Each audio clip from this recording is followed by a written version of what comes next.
Good morning students.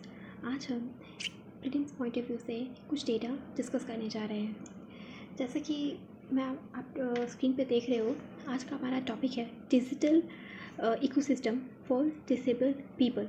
मतलब ये जो पर्टिकुलरली आर्टिकल है, ये हमारा अभी का जो प्रेवलेंट डिजिटल इकोसिस्टम है, ये डिसेबल्ड पर्सन के हिसाब से कितना फ्रेंडली है, कितना एक्सेसिबल है, ये उसको डिस्कस करता है।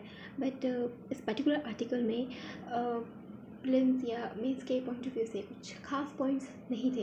दैट्स वाई मैंने बस डेटा ही पिक किया है, मैंने पूरा आर्टिकल यहाँ पे डिस्कस नहीं किया है। तो सबसे पहले हम डिसेबिलिटी की डेफिनेशन जान लेते हैं।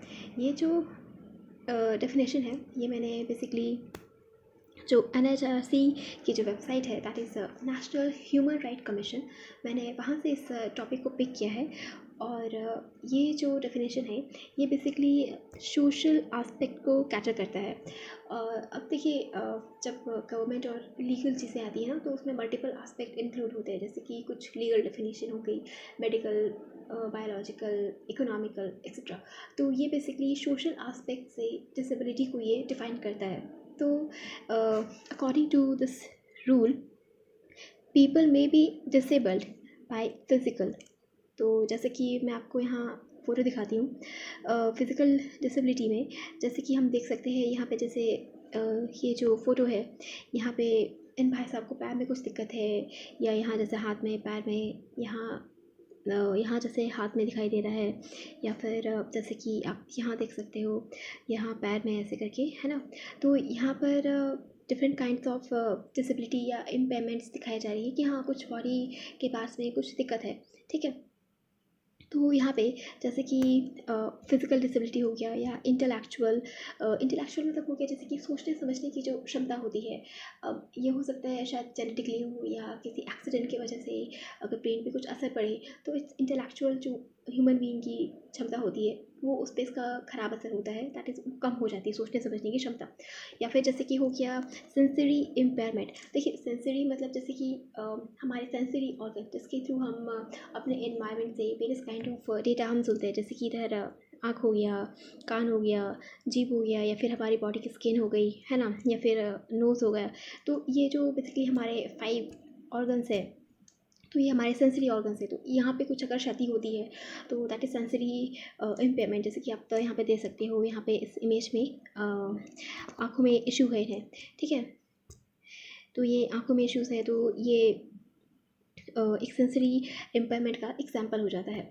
आफ्टर दैट हम आते हैं, तो अब जैसे कि अगला हो गया मेडिकल कंडीशंस और मेंटल इलनेस। तो मेडिकल कंडीशन, या मान लीजिए अभी मतलब जो पर्सन है, अगर वो हॉस्पिटल में एडमिट है या हॉस्पिटलाइज्ड है, समथिंग लाइक दिस, ये मेंटल इलनेस हो गया, जैसे कि कुछ एटीट्यूडनल प्रॉब्लम हो गई, या कुछ इश्यूज़ हो जाता है ब्रेन में, तो दैट इज़ बिहेवियर इश्यूज़। तो ये हो गया मेंटल इलनेस का एग्जाम्पल। तो ये मतलब बिहेवियरिकल और मेडिकल एस्पेक्ट्स इन्होंने मतलब एक सोशल डेफिनेशन दिया है डिसेबिलिटी का। तो ये एक बहुत ही बेसिक नॉलेज है डिसेबिलिटी का, कि हम कैसे पर्सपेक्टिव में हम उसको डिफाइन करते हैं। तो ऑब्वियसली आप इसे आप मेंस में अपने डेफिनेशन में कोट कर सकते हो आप, या फिर इनफैक्ट अगर प्रीलिम्स में भी अगर पूछा जाता है, ठीक है, सपोज, क्योंकि अब वहाँ पर भी प्रीलिम्स भी सब्जेक्टिव है, यहाँ पर आपको भी मतलब टॉपिक्स का इन डेप्थ नॉलेज होना चाहिए। तो वहाँ पे भी आप आइडिया लगा सकते हो ऑप्शंस में सिलेक्शन एलिमिनेशन करके, कि हाँ डिसेबिलिटी में basically physical, intellectual, sensory impairment, medical condition, mental illness, ये सब सारी चीज़ें आती हैं। तो ये आपको वहाँ पे भी हेल्प कर सकती है एज पर क्वेश्चन।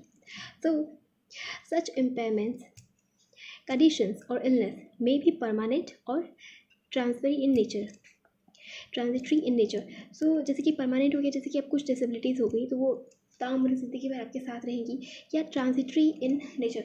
तो जैसे कि हो गया ये आपको बाय बर्थ नहीं मिलती है, मतलब हो सकता है आप अपने लाइफ में थ्रू आउट द पीरियड आप इसे एक्वायर करो। जैसे कि धीरे धीरे आँखों का कमज़ोर होना, सुनने की क्षमता कम होना, धीरे धीरे मेमोरी का भूलना, ठीक है। तो ये बेसिकली हो गया ट्रांजिटरी इन नेचर। तो ये कुछ इश्यूज़ बेसिक हो गई। उसके बाद हम आते हैं पॉपुलेशन डेटा में। तो देखिए, ये हो सकता है आपको प्रीलिम्स में भी आपसे पूछा जा सके एज अ फैक्ट, या आप मेंस में अगर आप आंसर राइटिंग करो तो आप कोट कर सकते हो। तो जैसे कि यहाँ पे पॉपुलेशन डेटा है, तो यहाँ पे 2 डेटा, एक इंडिया के पॉइंट ऑफ व्यू से और एक हो गया वर्ल्ड के पॉइंट ऑफ व्यू से।